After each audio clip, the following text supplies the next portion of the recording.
जयपुर से इस वक्त की बड़ी खबर कनिष्क अभियंता भर्ती 2020 को लेकर बड़ी जानकारी आपको दे दे। पेपर लीक प्रकरण के मामले में एसओजी ने बड़ा एक्शन लिया है।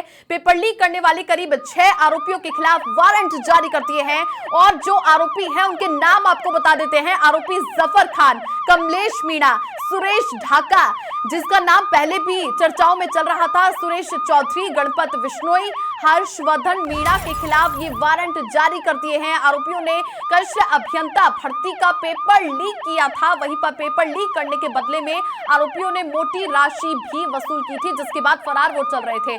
आरोपियों के खिलाफ एसओजी ने संपत्ति कुर्क करने की तैयारियां शुरू कर दी है और एसओजी ने आरोपियों की चल अचल संपत्ति को चिन्हित भी किया है। अधिक जानकारी के लिए सहयोगी यादवेंद्र शर्मा जुड़ चुके हैं। यादवेंद्र, कनिष्क अभियंता भर्ती 2020 की परीक्षाओं में सबसे ज्यादा जो आरोपी थे, जिनके नाम अब सामने आ चुके हैं, चिन्हित कर लिया गया है, उन पर बड़ा एक्शन लिया जाएगा, पूरी जानकारी दीजिए। देखिए सभी, मैं आपको बता दूं कि कनिष्क भर्ती परीक्षा 2020 में जो पेपर लीक प्रकरण को लेकर के जो मुकदमा दर्ज हुआ था सांगानेर थाने पर, उस पूरे मामले की जांच एसओजी कर रही थी और एसओजी ने इस पूरे मामले पर संज्ञान लेते हुए अब जो बदमाश जो फरार चल रहे हैं इस पूरे मामले में पेपर लीक प्रकरण करने में जो 6 आरोपी जो फरार चल रहे हैं उन सबके खिलाफ वारंट जो है वो जारी कर दिया। न्यायालय से वारंट जारी किए गए। इसके बाद अब एसओजी की टीम इन बदमाशों की तलाश में लगातार दबिश दे रही है। जफर खान, कमलेश मीणा, सतवीर चौधरी, गणपत बिश्नोई, सुरेश ढाका और हर्षवर्धन मीणा, ये वो शख्स हैं जो कि सीकर, जालोर, दौसा और साथ में हरियाणा के रहने वाले हैं। इन बदमाशों ने कनिष्क अभियंता भर्ती परीक्षा के अंदर 2020 में पेपर आउट किया था और पेपर आउट करने के बाद अवैध रूप से जो धनराशि अर्जित की थी।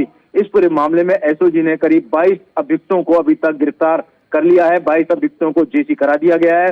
हालांकि इस पूरे मामले के अंदर क्योंकि जो शख्स जो है सुरेश ढाका, जिसकी हम बात कर रहे हैं, जो कि पेशेवर यहाँ पर पेपर लीक कराने का मास्टरमाइंड रहा है, अब तक एसओजी के हाथ खाली है, एसओजी इसको पकड़ नहीं पाई है। तो ऐसे में अब 6 सुरेश ढाका समेत 6 आरोपी के खिलाफ अब एसओजी ने शिकंजा कस लिया है और जो उनकी चल अचल संपत्ति जो थी, उन चल अचल संपत्ति को भी एसओजी ने चिन्हित कर लिया है। माना जा रहा है कि आने वाले कुछ दिनों में अब एसओजी जो इनकी बदमाशों की जो चल अचल संपत्ति जिन्होंने पेपर लीक किया था, उस संपत्ति को अब कुर्क करेगी। तो निश्चित तौर पर संपत्ति को कुर्क करने के बाद अब जो पेपर लीक करने वाले जो शख्स जो थे, ये 6 लोग जो फरार चल रहे थे, उन पर कहीं ना कहीं दबाव बनेगा और माना जा रहा है कि आने वाले समय में एसओजी की जो टीम है दबिश देने के द्वारा इनको गिरफ्तार कर ले। देखिए, बहुत बड़ा एक्शन जो है यहाँ पर एसओजी की ओर से उठाया गया और सबसे बड़ी बात यह है कि जब से एसआईटी बनी है, लगातार एसओजी पेपर लीक करने वाले तमाम जो पेपर अब तक हुए हैं, उन तमाम पेपर लीकों को लीक करने वाले उन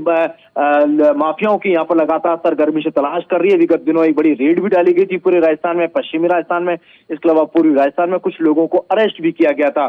तो इन सभी बदमाशों की तलाश में लगातार एसओजी की टीम है वो दबिश दे रही है। ठीक है, चलिए, बहुत शुक्रिया यादवेंद्र तमाम जानकारियां साझा करने के लिए। तो एसओजी का ये बड़ा एक्शन है कनिष्क अभियंता भर्ती परीक्षा 2020 में इस प्रकरण में जो पेपर आउट करवाए थे, पेपर लीक करवाए थे, जिसको लेकर के लाखों रुपए भी परीक्षार्थियों से उन्होंने लिए थे पेपर को आउट करवाने के लिए। लेकिन अब एसओजी की टीम बदमाशों की तलाश कर रही है और जिसको लेकर के बड़े एक्शन लिए गए हैं। 6 आरोपियों के खिलाफ वारंट भी जारी कर दिया है, जिनके नाम भी सामने आ चुके हैं। आरोपियों ने पेपर आउट किया था, पेपर लीक करवाया था, जिसके बाद में कई ऐसे युवाओं का भविष्य भी खराब हुआ था। लेकिन अब यहां पर बड़े एक्शन लिए जाएंगे। इन सभी आरोपियों की चल अचल जो संपत्तियां हैं उनको भी चिन्हित कर लिया गया है, जिन पर कुर्क किया जाएगा।